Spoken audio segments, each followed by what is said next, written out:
دعا کرتا ہوں کہ تو اس پورے روئے زمین میں سے ایک ایک کافر کو چن چن کر ہلاک کر دے.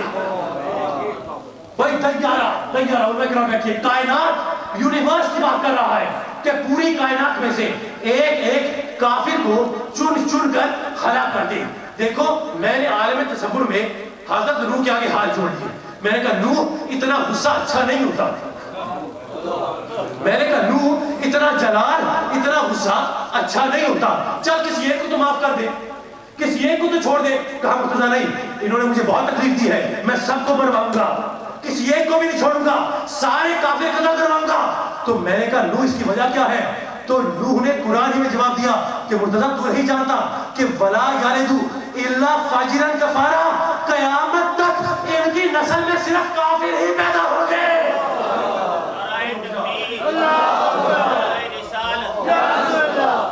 بھائی رک جاؤ. وَلَا يَلِدُ إِلَّا فَاجِرًا كَفَارًا. نوجوانوں غور سے سنو، کوئی تم سے پوچھے کہاں لکھا ہے تو سورہ نور کے سامنے پیش کر دینا. نوح نے کہا وَلَا يَلِدُ إِلَّا فَاجِرًا كَفَارًا، قیامت تک ان کی نسل میں صرف کافر پیدا ہوں گے. نوح نے کیا کیا کہ نوح نے قیامت تک کی نسلوں میں جھانکا. نوح نے قیامت تک کی ظلموں میں، قیامت تک کی نسلوں میں جھانکا کہ کون مسلمان ہوگا کون کافر ہوگا. تو فیصلہ بات کے وہ ملا کہ جو کہتے ہیں کہ نبی کو غیب کا علم نہیں ہوتا، ان سے پوچھو کہ اگر نبی کو غیب کا علم نہیں تو پھر قرآن کی آیت کے مطابق نوح نے قیامت تک کی نسلوں میں کیسے جھانک لیا؟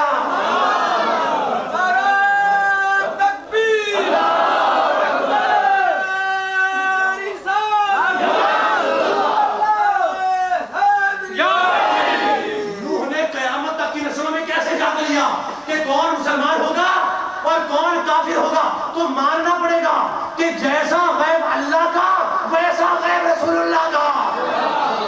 ٹھیک ہے، اب رک جاؤ، میرے پاس زیادہ وقت نہیں ہے، لیکن اگر ایک جملہ نہ کہوں تو میری کاوش مکمل نہ ہوگی، شوارت نہ ہوگی اور ادھورا رہ جاؤں گا میں. بھائی سنو، نوح کا غیب اگر اپنے مقام منتہا کو بھی پہنچ جائے نا تو میرے محمد کے غیب کی قدموں کی دھول کو نہیں پہنچ سکتا. اگر نوح کا غیب اپنی انتہا کو بھی پہنچ جائے تو میرے محمد کے قدموں کی دھول تک کو نہیں پہنچ سکتا. سننا چاہو گے میرے محمد کا غیب کیسا تھا؟ بھائی خدا کی واسطے سننا چاہو گے؟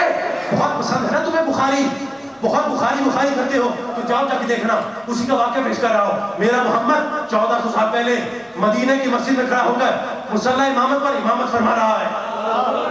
ذرا ذہن کے اندر وہ تصور لاؤ، 2 جگ والی مصلی امامت پر جلوہ گر ہے اور امامت فرما رہا ہے. پیچھے صحابہ کرام کی صفیں لگی ہوئی ہیں.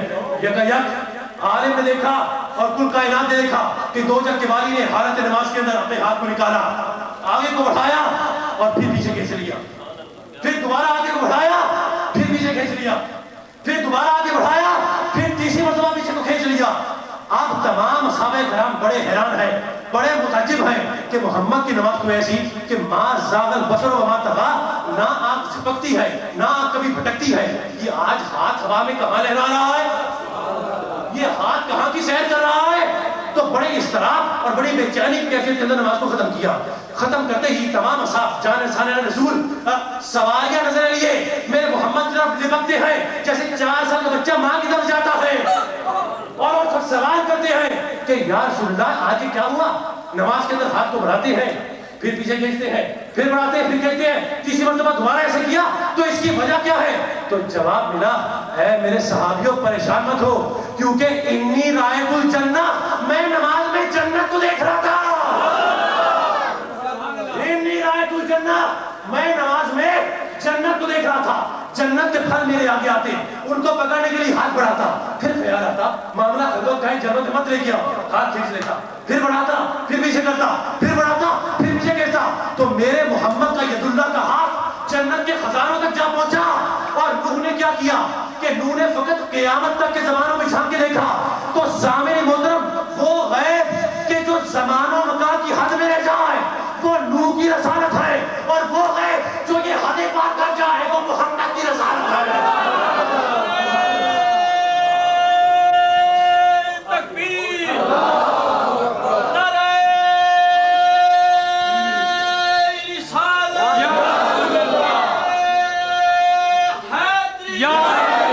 نوجوانوں، میرے برادروں، میرے دوستوں، میں نے آپ کو بڑی زحمت دی ہے اور اس ممبر کی قسم اٹھا کے کہتا ہوں کہ صرف ایک بات ہے، آخری بات ہے، قسم ہے اس ممبر کی، بس وہ سنتے چلو اور مجھے اجازت دے دو اور مجھے اپنی دعا میں ضرور یاد رکھنا۔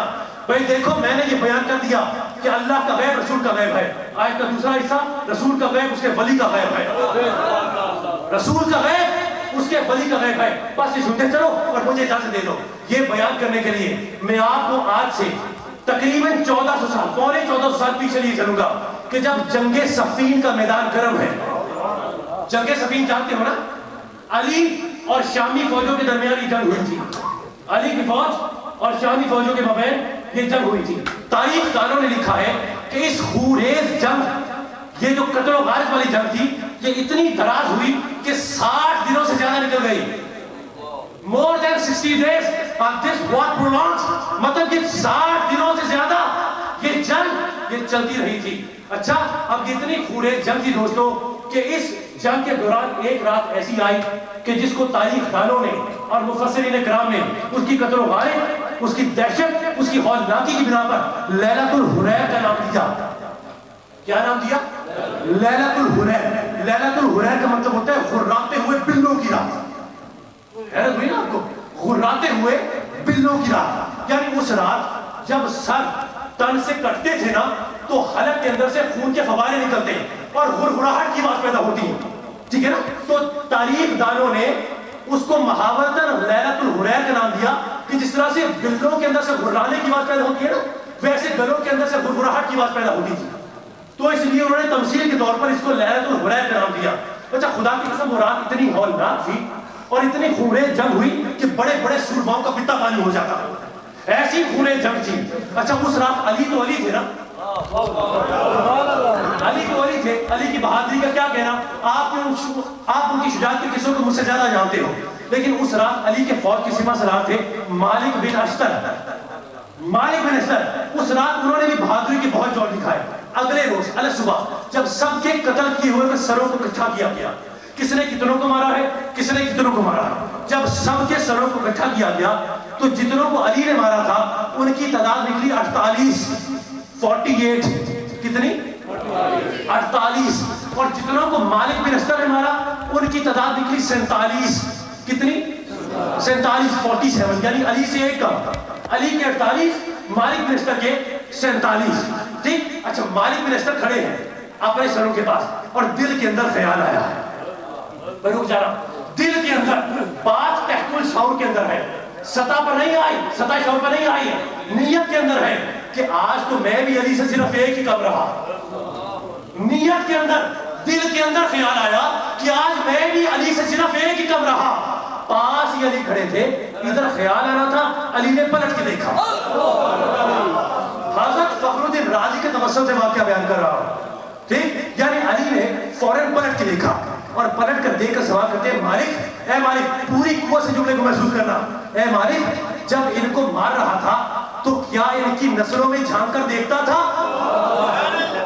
اے مالک، جب ان کو قتل کرتا تھا تو کیا ان کی سلبوں میں، نوح کی طرح، کیا ان کی سلبوں میں جھانک کر دیکھتا تھا کہ کہیں کوئی مسلمان تو پیدا نہیں ہوگا؟ مالک نے اتنا سنا تو فوراً شرمندگی سے سر جھکا لیا، کچھ دیر سوچا اور تعجب کے بعد حیرت سے سر کو اٹھاتے ہیں اور یکدم فرماتے ہیں، اے علی، اے علی، بھلا میں مالک ان کی نسلوں میں کیسے جھانک سکتا ہوں؟ بس اتنا سنا تھا دوستو کہ حیدر کو جلال آیا، فوراً اپنے نیام پر ہاتھ مارا۔